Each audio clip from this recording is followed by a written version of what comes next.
এই রকম নরম তুলতুলে রসগোল্লা আপনারাও বাড়িতেই বানিয়ে ফেলতে পারেন।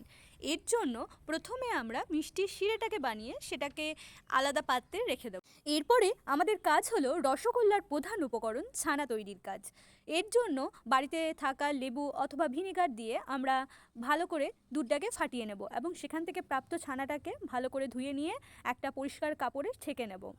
এরপরে আমরা ছানাটাকে ভালো করে মেখে নেব এবং টেস্টের জন্য অ্যাড করব একটু আমুল দুধ, একটু কর্নফ্লাওয়ার যাতে রসগোল্লার বলগুলো ভেঙে না যায় বা ফেটে না যায়, এবং এর সাথে আগে থেকে তৈরি করে রাখা চিনি এবং এলাচের গুঁড়ো মিশিয়ে সেটাকে ভালো করে মেখে নিয়ে আনাকে পাকিয়ে ছোট ছোট গোল বলের মতন আকারে তৈরি করে নেব এবং একটি কড়াইয়ের মধ্যে 1 কাপ চিনি 4 কাপ মতন জল দিয়ে ভালো করে ফুটিয়ে নেব।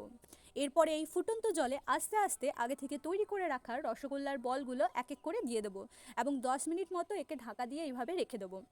এরপরে 10 মিনিট পরে এ রসগোল্লার বলগুলোকে আস্তে আস্তে তুলে আগে থেকে তৈরি করে রাখা শিরের মধ্যে দিয়ে দেবো এবং 2 ঘন্টা মতো রেখে দেবো। তাহলেই তৈরি হয়ে যাবে আমাদের সুস্বাদু নরম তুলতুলে রসগোল্লা।